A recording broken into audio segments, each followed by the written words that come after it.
First time I really came over here, I had a whole bunch of weird paranoid suspicions about what the hell was going on, because there was a lot of stuff I couldn't understand. Right. And nobody was really bothering to explain it to me. They don't.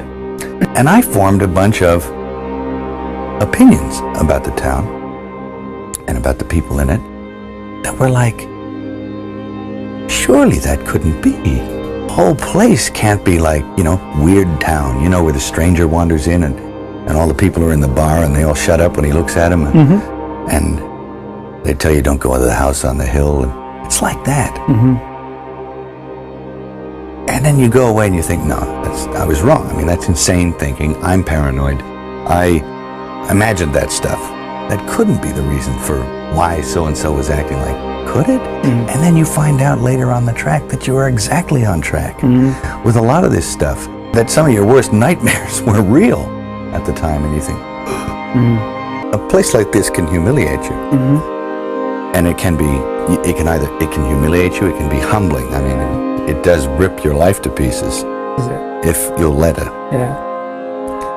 And it's always pounding at the walls. It's like these little guys, these little heathens with no soul downstairs with horns on their head. You can't get mad.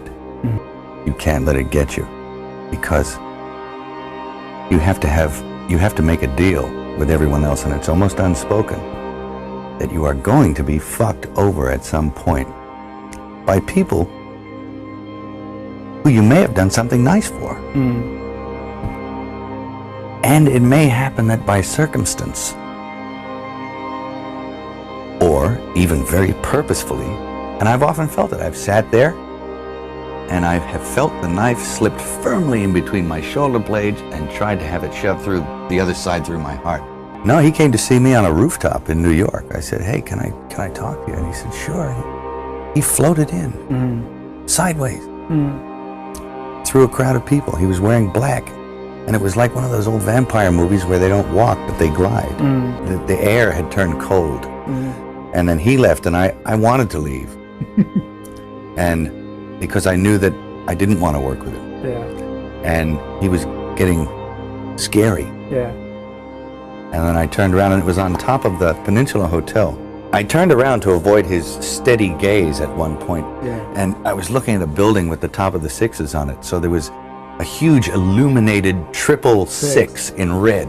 And I went from that to that to that, and he started smiling. And I thought, oh no, Chris Walken is the Antichrist, I'll think, Walken, and you'll resent it for a little while, then you have to let it go. Otherwise you'll eat yourself alive.